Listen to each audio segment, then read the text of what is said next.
Eis que o fundo imobiliário do Banco BTG anunciou dividendos recordes e foi pelo segundo mês consecutivo. Já a S&P Global fez uma nova avaliação a respeito do Banco do Brasil e, na sua análise detalhada, mostrou preocupação com nota negativa em fatores adicionais. Já a Kepler Weber vai encerrar seu programa de ADRs. Nos Estados Unidos, temos que a Nvidia finalmente caiu e a Microsoft voltou a ser a empresa mais valiosa do mundo. Será esta uma oportunidade para a Nvidia? E excelente notícia para os acionistas e demais investidores que pretendem investir na Neo Energia. Ela aprovou um pagamento de dividendos de 22,65 milhões de reais e trouxe fato relevante a respeito da sua OPA, ou seja, sua oferta pública de aquisição. E justamente por trazer toda essa informação reunida aqui nesse vídeo para você, logo pela manhã, é que eu te convido a se inscrever no canal e também ligar o sino de notificações, porque assim você apoia o canal a levar essas análises para mais pessoas. Então, bora pro vídeo!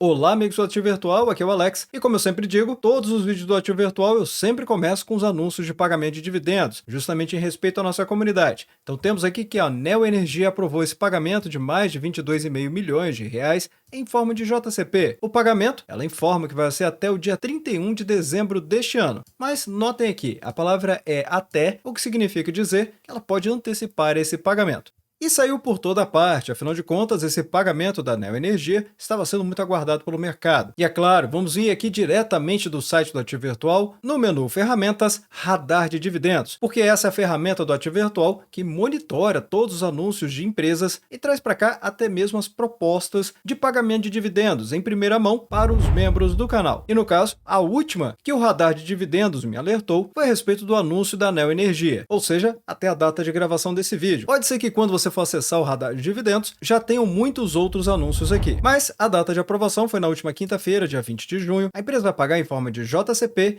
e notem só, a Datacom informada no documento da companhia e veiculado também em vários portais na internet é que a Datacom vai cair no domingo, dia 30 de junho, o que significa dizer que o último dia útil que o acionista precisa ter suas ações em carteira deve ser no dia 28, que vai cair numa sexta-feira, que precede esta Datacom informada pela companhia. Uma comunicação um pouco estranha, mas é o que está no documento da Neo Energia. A data do pagamento pode acontecer até o dia 31 de dezembro deste ano, que vai cair numa terça-feira. E eu disse que pode acontecer porque a empresa informou que até esta data, ou seja, ela deve fazer uma reunião de Assembleia Geral justamente para definir uma data correta para fazer esse pagamento aqui, mas ela estabeleceu a data limite para o pagamento. Pagamento este de 12 centavos por ação ordinária Neo E3, gerando aqui uma rentabilidade bruta de 0,63%. Atualmente, as ações da Neo Energia com Neo E3 estão aqui cotadas a R$ 18,16, desvalorizando 3,30% nos últimos 12 meses. Porém, os múltiplos da companhia são excepcionalmente baratos. PL de apenas 5,04, ou seja, um múltiplo muito barato para o preço dividido pelo lucro, que essencialmente é quanto que o mercado está precificando a capacidade de geração de lucros de uma empresa. E o benchmark de mercado é um PL de até 15 vezes para boas empresas com bons fundamentos. Então fica bem nítido aqui quanto que essa empresa está descontada, até porque são múltiplos semelhantes à do Banco do Brasil e da Petrobras. Já no PVP mostra que ela está 29% abaixo do seu valor patrimonial. Então não há dúvida nenhuma que a empresa realmente está muito descontada, tanto na sua capacidade de geração de lucros, quanto de fato ela vale no papel. Dividend yield de 5,42%.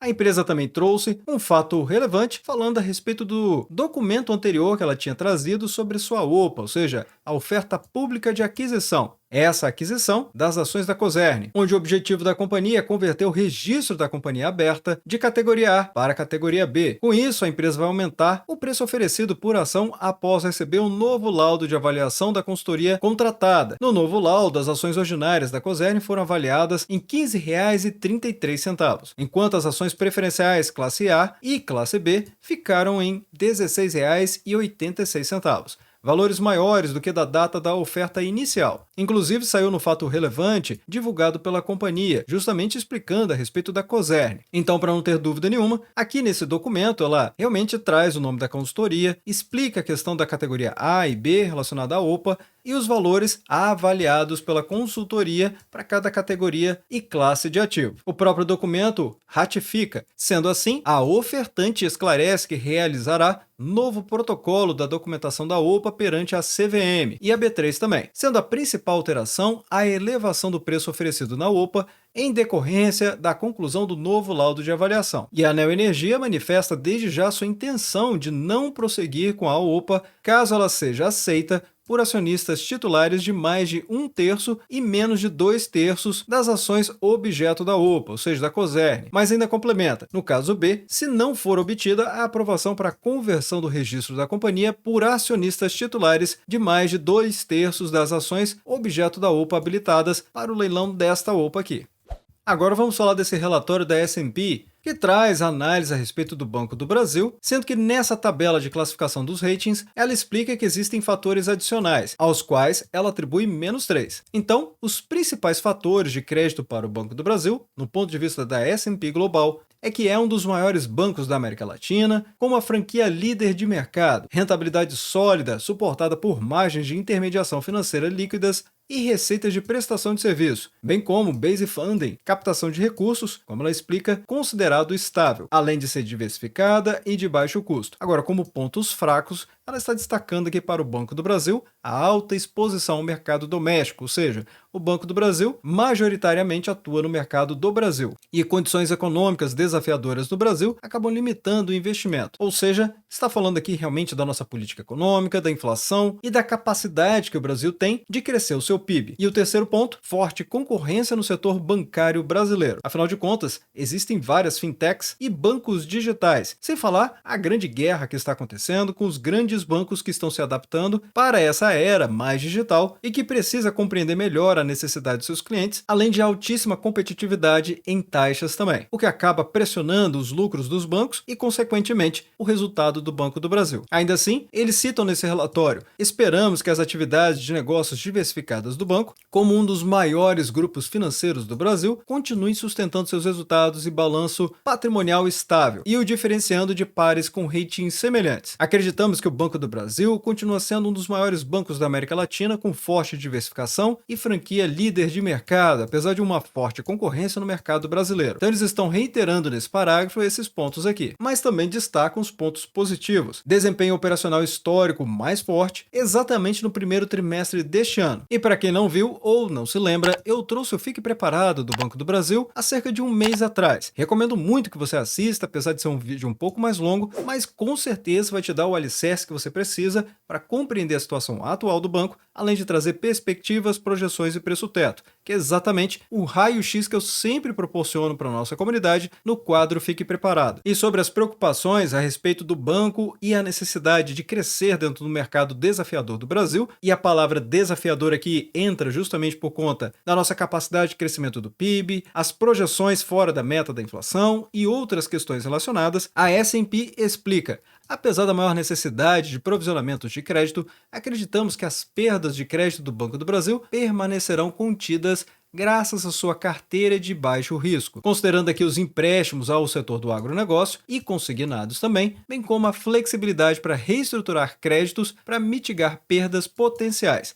Como resultado, o balanço patrimonial da instituição permanece resiliente. É claro, eu já tinha trazido aqui no Ativo Virtual vídeos específicos para falar sobre os impactos nos bancos, nas seguradoras e também na resseguradora IRB Brasil. Mas essa nota é importantíssima para quem está pensando em investir no Banco do Brasil ou já é acionista. Incerteza sobre a magnitude do impacto econômico dos danos sem precedentes das enchentes do estado do Rio Grande do Sul, mas não esperamos grandes impactos para o banco. Isso porque ele tem uma forte presença no setor agrícola da região, mas ainda assim eles consideram uma exposição administrável. A exposição total do banco na região representa cerca de 4% do total de empréstimos da instituição e 6% da sua carteira do agronegócio. Além disso, eles acreditam que as medidas tomadas pelo Banco do Brasil, incluindo flexibilidade para reestruturar os empréstimos e períodos de carência, vão mitigar os efeitos de perdas potenciais. E aqui é melhor receber um pouco atrasado, muitas vezes até abrindo mão dos juros, mas para de fato receber, ou seja, não ter que lançar como PDD, provisão para devedores duvidosos. Em outras palavras, calote para o banco. Atualmente, o Banco do Brasil, com BBAS3, está aqui nessa cotação dos R$ 26,61, valorizando 10,46% nos últimos 12 meses. O PL do banco, incrivelmente descontado, assim como seu PVP, não deixa dúvida nenhuma. PL de 4,66 e um PVP que mostra que o banco está 13 13% abaixo do seu valor patrimonial,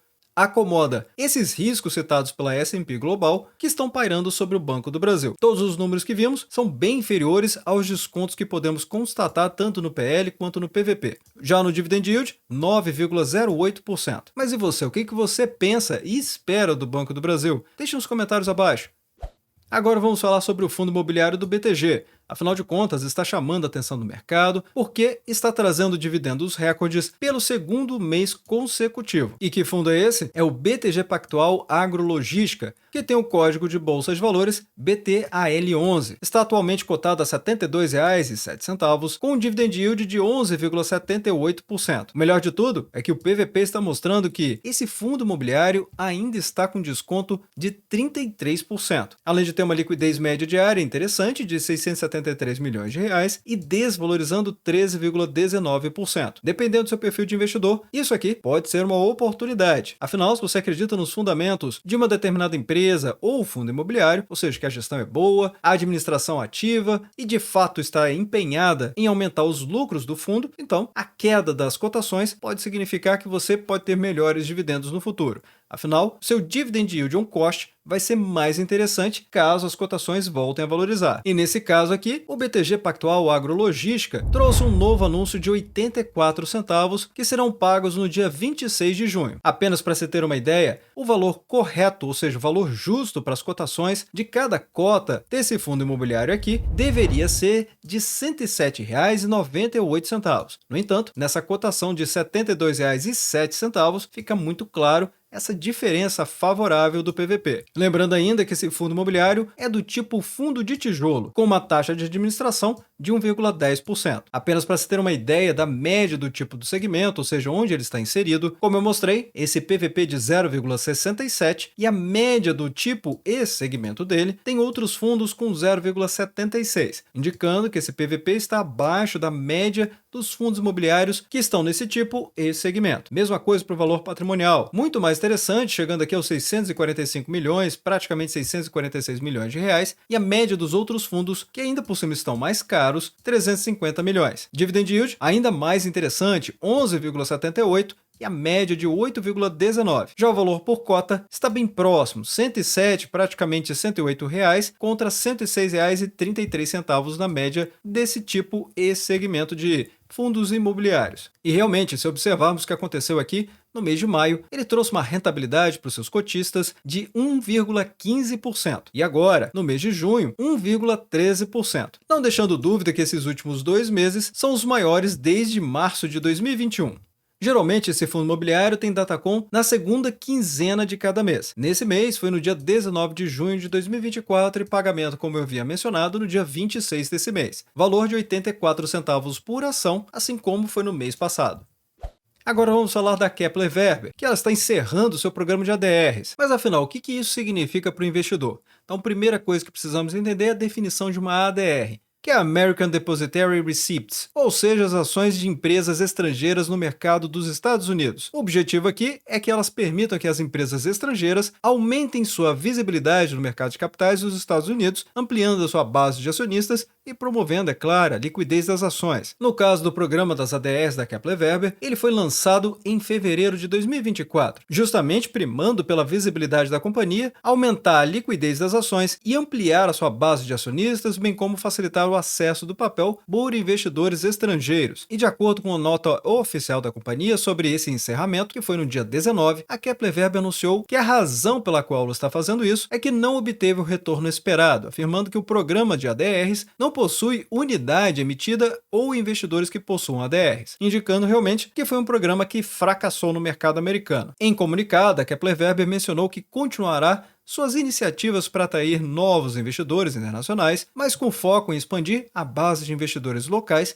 e aumentar a negociabilidade diária das suas ações. O que é uma medida importantíssima, afinal de contas, se não tem liquidez, isso acaba limitando a quantidade de acionistas interessados, ou seja, os investidores se afastam do papel e assim pode acabar decepcionando uma parte dos acionistas que estão buscando valorização das suas ações. Então, resumindo aqui os impactos para quem é investidor, ou seja, acionista atualmente da Kepler Weber. Primeiro, relacionado à capacidade da negociação das ações da empresa, porque agora ela precisa focar em aumentar essa liquidez média diária, justamente para aumentar o interesse dos investidores. Também tem a continuidade desse comunicado, porque o encerramento das EDRs não altera a participação da empresa, nem a negociação das suas ações no mercado da B3, e por fim, a estratégia futura da companhia é que ela vai continuar buscando formas para poder atrair mais investidores. Atualmente, a companhia, ou seja, as ações KEPL3 da Kepler Weber estão aqui cotadas exatamente a R$ 9,00, valorizando 7,86%, com esse PL muito descontado, apenas 6,57%,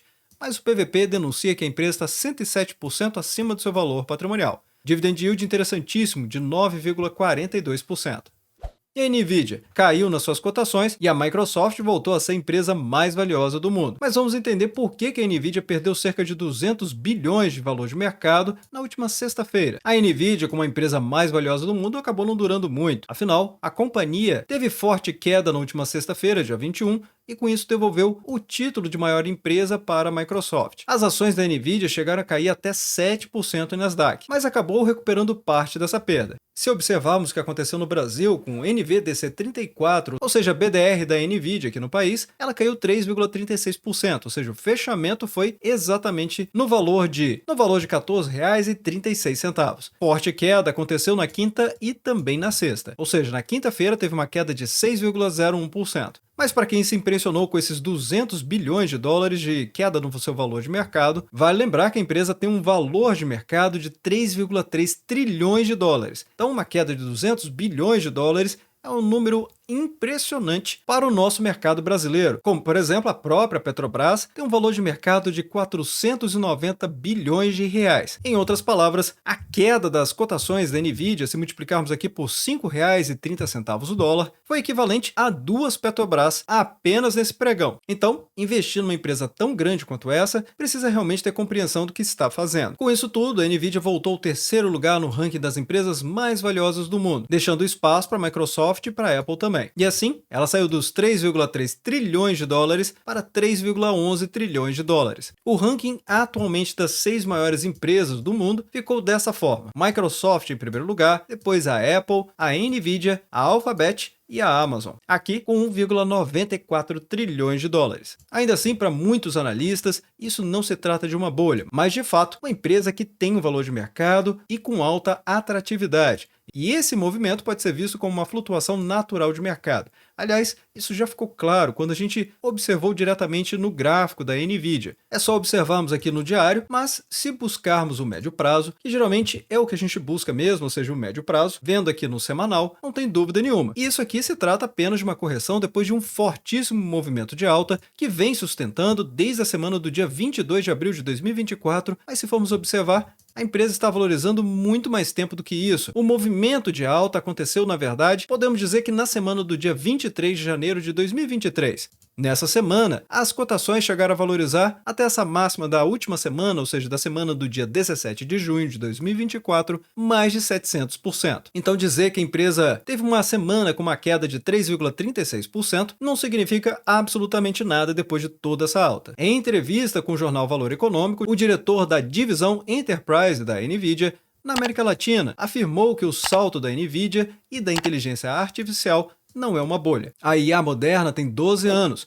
e acreditamos que estamos no meio de uma nova revolução industrial, que vai tirar proveito de técnicas de inteligência artificial para fazer com que grandes empresas sejam mais produtivas e competitivas também no mercado em que atuam. Segundo ele, o mercado da Nvidia vale cerca de 68 bilhões de dólares, mas deve superar os 100 bilhões de dólares até o final deste ano de 2024. Acreditamos que o segmento de software para IA possa chegar a 43 trilhões de dólares. Mas vá deixando nos comentários abaixo qual a sua opinião a respeito dessas matérias, fatos relevantes e notícias também. E desde já agradeço o seu like e por compartilhar os conteúdos do Ativo Virtual.